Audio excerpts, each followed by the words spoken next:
This city died overnight, but then reinvented itself. In 1717, Sevilla, the most powerful city in the West, lost its whole purpose overnight. Yet 100 years later, it birthed flamenco, built Spain's largest factory, and still stood. How does a city do that? This is 18th century Sevilla. To get Sevilla's 18th century story, you need to know one thing: the House of Trade. Since 1503, it controlled all trade between Spain and the Americas. If you shipped goods to the New World, you went through Sevilla.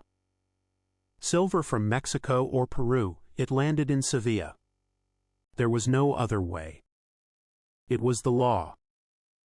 This made Sevilla something few cities ever are: a global trade monopoly. One city controlled the wealth of an empire spanning 2 continents, but there was a problem growing for decades. The Guadalquivir River, the very thing that made Sevilla great, was failing it. 18th century ships were bigger than 16th century ones, and the Guadalquivir, with its sandbars and tight bends, couldn't handle them. Ships ran aground, cargo lost or delayed, a logistical disaster costing millions.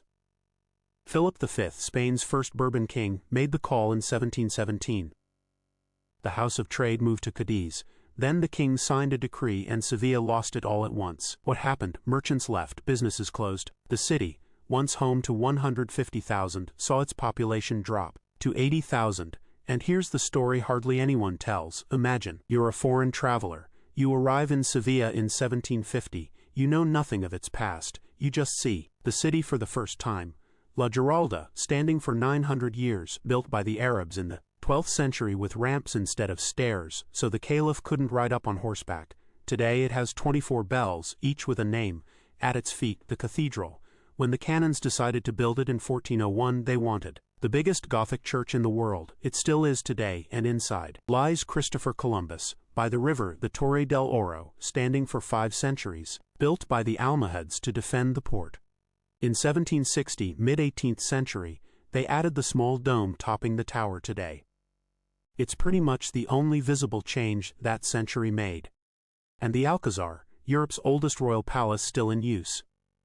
The 1755 Lisbon earthquake badly damaged it. What was rebuilt on top is Baroque. The Alcázar has always been like this.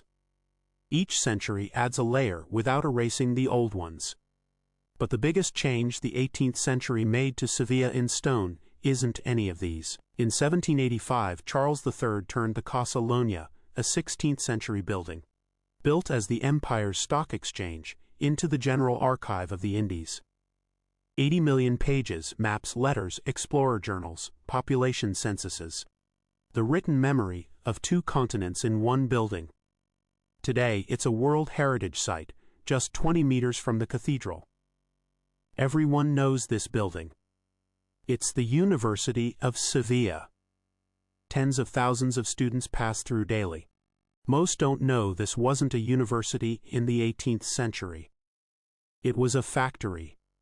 Spain's largest factory. In 1728, construction began on the Royal Tobacco Factory of Sevilla. Tobacco arrived from Cuba and Venezuela. It was processed here and shipped throughout Europe, a huge business for the Spanish crown. The building they constructed looked more like a fortress than a factory. 185 meters long, a moat completely surrounding it. Watchtowers at the corners. The reason's simple. Inside was something worth real money, and it had to be protected from theft. Security was constant. 10,000 people worked there, mostly women, the cigar makers. Civilian women who arrived at dawn, allowed to bring their children to work where they slept, ate, and raised families within the walls.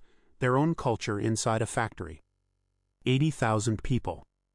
That's Sevilla in 1750. And the gap between living well and living poorly was immense. At the top, the nobility. Families with centuries-old surnames, palaces downtown, land rents they didn't need to work for. They lived in a world of legally protected privilege. Their crimes were judged by different courts than everyone else's. Their taxes were different. Their rules were different. The church was everywhere. Over 30 parishes, dozens of convents and monasteries, religious hospitals, brotherhoods. You couldn't walk 5 minutes in Sevilla without passing a church. Religion wasn't just private. It was the system organizing time, rites of passage, public life. In the middle, artisans and small merchants. People who worked 6 days a week, lived in houses with inner courtyards, small spaces, but good light. And many depended on the price of wheat. And at the bottom, the poor, who were many. Poverty in 18th century Sevilla wasn't marginal. It was visible, daily, part of the city's normal landscape. Beggars at church doors, barefoot children in markets, epidemics still arriving, wiping out entire neighborhoods. Infant mortality was so high parents often didn't name their child until age 2, to avoid getting too attached before knowing if they'd survive. But there was another side. Religious festivals lasted days. Holy Week processions filled the streets with people from all classes. The Alameda de Hercules, the public promenade by the river, was the city's only space where a noble and an artisan could cross paths without either having to step aside. The Inquisition tribunal in Sevilla had been one of Spain's most active in previous centuries. In the 18th century, the tribunal continued. Sentences were less severe and frequent but still happened. And what it pursued now wasn't so much religious heresy, but something more dangerous to authorities: ideas, because ideas were arriving.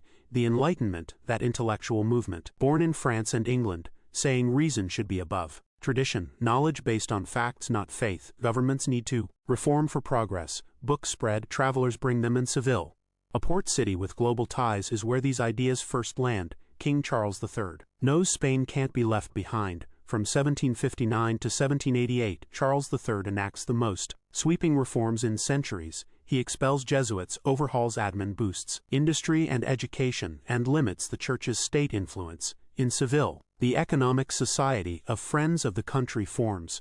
Local intellectuals meet to brainstorm farming, trade, and public education improvements. It's a total game changer in a city where church and nobility once called all the shots. Does it work? Sort of. 18th century Spain is a clash of Enlightenment and the old ways. Nobody fully wins or loses, but the conversation has started, and there's no turning back. For centuries, Seville's music has been a melting pot, from African slaves in the port and mansions to generations of Roma people. Echoes of Moorish music from the Reconquista and the devotional songs of popular processions. In the 18th century, this isn't a defined thing. In 50 years, it will have a name: flamenco. In the 18th century, Seville loses its monopoly but bounces back. It reinvents itself. Archives, factories, and reforms, not a decline.